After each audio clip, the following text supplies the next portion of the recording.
नमस्कार, स्वागत है आप सभी का राइट न्यूज एनालिसिस में। पूरी दुनिया एक ऐसे शत्रु से लड़ रही है जिसको हम देख नहीं सकते हैं। सबके लड़ने के तरीके अपने अलग हैं और सही भी हैं। कोई लॉकडाउन करके दुनिया को बचाना चाह रहा है तो कोई मास टेस्टिंग करके अपनी पब्लिक को बचा रहा है, कोई अपने हेल्थ केयर पे जिसने पहले से अच्छा इन्वेस्टमेंट कर रखा है वो अपने नागरिकों को बचा रहा है। तीन चीजों से बचा रहा है, लेकिन एक समस्या से छुटकारा होने के बाद दूसरी समस्या दस्तक देने को तैयार है। और हो सकता है कि वैक्सीनेशन बनते बनते बीच में हो सकता है कि महीने के बाद ही वो समस्या मेरे और आपके सामने आके खड़ी हो जाए, फिर दुनिया उसकी तरफ भागने लगे। तीसरा वर्ल्ड वॉर अब होगा, वो होगा फ्रेश वाटर पे।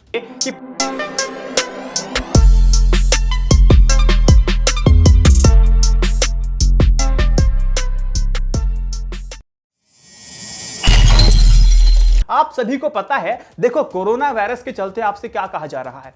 आपसे ही तो कहा जा रहा है कि आप घर के अंदर रहिए, अपने हाथ को बार बार धोइए और 30 सेकंड तक आप कम से कम हाथ को रगड़ रगड़ के धोइए। अगर आप बाहर जाते हैं, घर के अंदर आते हैं, दोबारा नहाइए। आप घर के अंदर रह रहे हैं, हम तीनों क्रियाओं को मिलाकर के देखेंगे तो वाटर कंजम्पशन आपका बढ़ जाता है। हमारे देश में लगभग पूरे विदेश में, पूरे विश्व में कितने फीसद जो पानी है जो पीने लायक है, कमेंट सेक्शन में मुझे आप बताइएगा ताकि मैं भी आपकी जनरल नॉलेज देख सकूं और बाकी के, लेकिन बिना गूगल किए बताइए जरूर। वाटर का कंजम्पशन बढ़ता जा रहा है। एक रिपोर्ट में आपको बताता हूं कि नीति आयोग ने तो यहां तक कह दिया है कि 2020 से और 2030 के बीच में 40% आबादी गहरे जल संकट से जूझने वाली है। यानी कि 40% की आबादी में कौन कौन से शहर हैं? 2020 में तो आपको दिखाई देगा दिल्ली, उसके बाद जाएंगे हैदराबाद, उसके बाद जाएंगे बेंगलुरु, उसके बाद चेन्नई। चेन्नई की हाल तो हमने कुछ 1.5 साल पहले देखा है कि वाटर क्राइसिस किस तरह से हुआ था। इस बात को आप लोग समझ नहीं रहे हैं। लेकिन ये पानी की कमी आखिर क्यों हुई है? ये इसीलिए क्योंकि सरकार के द्वारा सख्त कदम नहीं उठाए गए हैं। हमारी आपकी नादानी है। आपको पता है कि हम कैसी छोटी छोटी कमियां करते हैं जिसकी वजह से पानी वेस्ट होता है।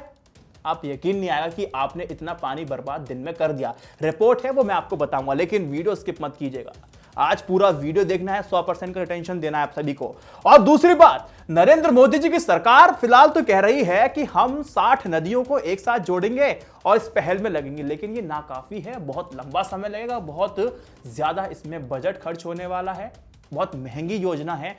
अब देश में पानी का संकट क्यों आया? सिंपल सी बात है, पहले तालाब हुआ करते थे, कुएं हुए करते थे, वो दोनों ही कहां पता है, पता नहीं, लापता है। इनकी तो पोस्टर छपवाने पड़ेंगे कि अगर कहीं आपको कुआं दिखाई दे तो उसको जाके पूजना। यही कुएं, यही तालाब हमारे वाटर लेवल को वो मेंटेन रखते थे, उसको रिचार्ज करते थे। आज अगर हम देखेंगे तो हमारा जो ग्राउंड वाटर है ना, वो नीचे जाता जा रहा है। जो पीने का पानी है वो खत्म होता जा रहा है। स्वच्छ पानी आपको नहीं मिलने वाला है। इस बात की आपको हिदायत दे दी गई है। सरकार की नाकामी में इसलिए बोल रहा हूं क्योंकि अगर आपको अच्छा खासा फंड इलेक्टोरल बॉन्ड के माध्यम से मिल जाता है तो उस पोखर, उस तालाब की जगह आप एक बिल्डिंग खड़ी कर देते हैं क्योंकि पैसा पहुंच चुका है।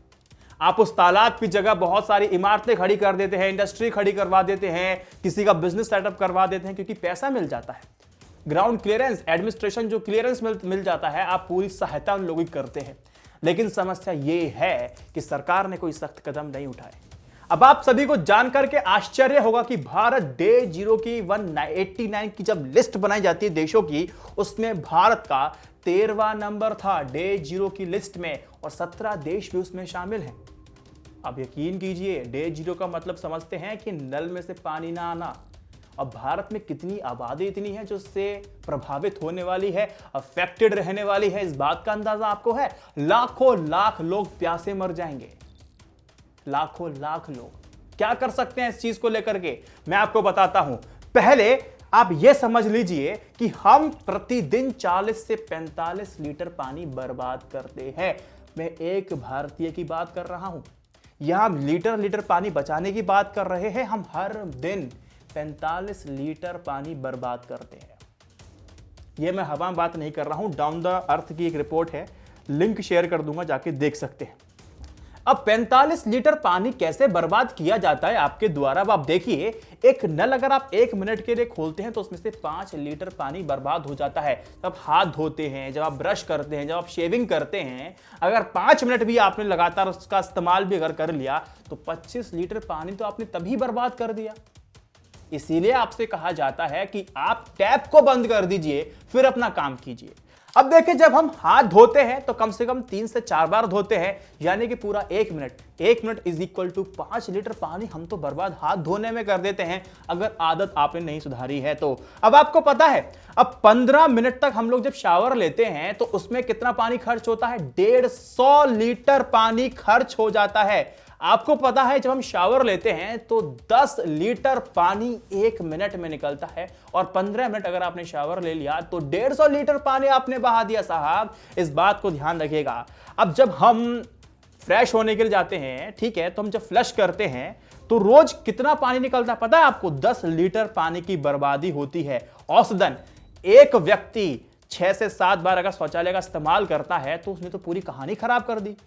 और आप अगर आरओ का इस्तेमाल करते हैं, 3 से 4 लीटर पानी वहां बर्बाद होता है, तब जाकर आप 1.5 लीटर के पानी के आसपास पीते हैं औसतन, तब वहां भी इतना ज्यादा बर्बाद होता है। और अगर घर में आपके समरसेबल है, पानी भर चुका है, फिर भी उसके बाद 15 मिनट तक अगर वो चलता रहा समरसेबल, तो पता है कितना पानी बर्बाद होगा? 15 मिनट तक मोटर चलती रही तो पानी बर्बाद होगा कम से कम 8 लीटर। 15 मिनट टंकी से पानी बहने का मतलब होता है 120 लीटर पानी की बर्बादी हमने अपनी आलस की वजह से कर दी। अब ये छोटी छोटी अगर आदतें हमने और आपने सुधार ली तो हम कितना लीटर पानी बचा लेंगे, और ये जो बर्बादी के दिन जो पास आ रहे हैं हम इनको थोड़ा दूर कर सकते हैं। लेकिन सरकार को क्या कदम उठाने चाहिए मैं आपको बताता हूं। हमने 3rd या 4th क्लास में सुना है, पढ़ा भी है, रेन वाटर हार्वेस्टिंग। इससे हम आकाश से गिरने वाले पानी को बर्बाद होने से बचा सकते हैं, उसको एक जगह स्टोर करके उसको यूटिलाइज किया जा सकता है। देखिए मैं कहना क्या चाहता हूं, समझिए। देखिए, जब मॉनसून आता है, पानी बरसता है, जब उसको हम स्टोर नहीं करेंगे, वो आपके नाले के माध्यम से, नदी के माध्यम से, अलग अलग माध्यम से वो पानी जाके समुद्र में मिल जाता है।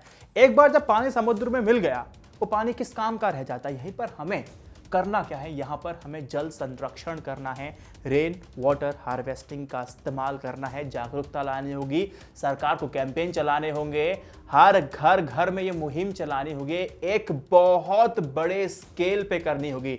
नदियों को जोड़ने से एक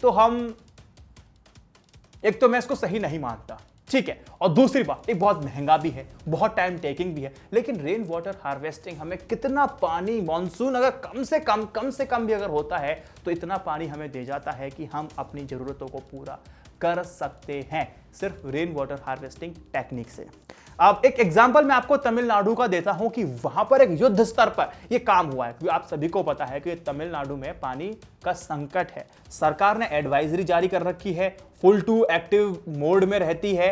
वहां पर कह रखा है कि जितने भी मकान अब बन रहे हैं और सबको अपने छत के ऊपर जल संरक्षण के लिए इंतजाम करना होगा। और साथ ही वहां की सरकार ने एडवाइजरी जारी करते हुए कहा है वहां के नौकरशाहों से कि जितने भवन हैं, एक तो वहां पर जल संरक्षण का इंतजाम आप लोग कीजिए, और पूरी पब्लिक में आपको प्रचार और प्रसार करना है इस जल संरक्षण के संयंत्र को किस तरह से इस्तेमाल करना, किस तरह से बनाया जा सकता है। अगर ऐसा करने में विफल रहते हैं तो सरकार ने साफ तौर पर बोल दिया, उन्होंने बोल दिया अगर डेडलाइन तक काम नहीं होगा तो उन्होंने कहा तो सरकार द्वारा उन्हें दी गई जो भी सेवाएं हैं सब समाप्त हो जाएंगी। समझिए, उनको डराया जा रहा है ताकि डर से तो काम करें कम से कम। यहां तो लोग झूठ बोलने से भी डरते हैं भाई और बहनों। साथ ही यह भी कहा है दंड स्वरूप नौकरशाहों के पैसों से ही इन संयंत्रों को चालू करवाया जाएगा। इन सबके चलते सब कुछ तेजी से होने लगा। अब सोचिए, डर दिखाया, काम करवाया, आपका पैसा निकल जाएगा ऐसा बताया, तब जाकर के एक्टिव मोड में काम कर रहे हैं। तो Modi ji, rain water harvesting के लिए आप भी कहिए। जब इतना पानी हमें मॉनसून में मिल जाता है जिसको बचाने के बाद हम अपनी समस्याओं को हल कर सकते हैं, तो छोटी सी मुहिम को चला करके हम कितना लीटर पानी को बचा सकते हैं और उसका इस्तेमाल कर सकते हैं। अब तो दुनिया आपकी बात मान रही है। आपने हाथ जोड़े लॉकडाउन के लिए बोला, दुनिया मान रही है। आपने बोला घर के बाहर नहीं जाना, तो बहुत बड़ी आबादी घर के अंदर रुक गई है। आपकी बात तो मीडिया तक मानता है, वो भी बेचारा कुछ नहीं कहता, जो आपने कह दिया वो मान लिया उसने भी। लेकिन अब जल संरक्षण को लेकर के अपील कहेंगे तो पब्लिक मानेगी, पूरा मुझे इस बात का विश्वास है। और जिस तरीके से तमिलनाडु की सरकार काम कर रही है उससे भी कुछ सीखा जाए तो बेहतर है। और देखिए दोस्तों, आप सभी से मैं अपील कर रहा हूं और कहना चाहता हूं कि इन 4 प्लान में से एक मेंबरशिप लीजिए, YouTube मेंबरशिप 59, 151, 599 और 799, ताकि i9 न्यूज इंडिया ऐसी खबर आपको देता रहे, क्योंकि हम भी ज्यादा समय तक आपको खबर नहीं दे पाएंगे, क्योंकि सरवाइव करने के लिए हौसले और जोश के साथ पैसे की भी आवश्यकता पड़ती है। और इस वक्त 3 से 4 महीने तक अगर आपको पेमेंट अगर $100 भी अगर नहीं मिल पा रहा है 2-2, 3-3 महीने तक, तो फिर आप समझ सकते हैं, क्योंकि जब आप एकमात्र काम सिर्फ YouTube करेंगे तो समस्याएं खड़ी हो जाती हैं।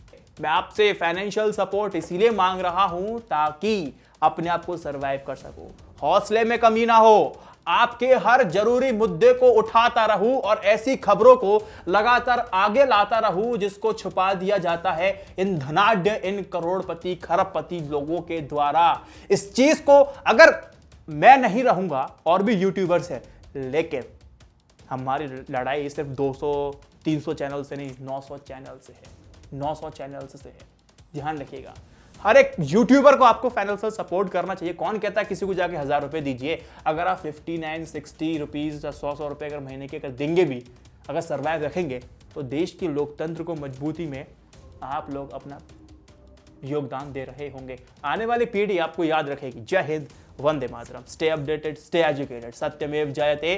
नमस्कार। खाते रहिए, पीते रहिए। i9 न्यूज इंडिया से सवाल तो कीजिएगा, लेकिन किस पे वीडियो चाहिए वो भी मुझे बताइएगा। नमस्कार।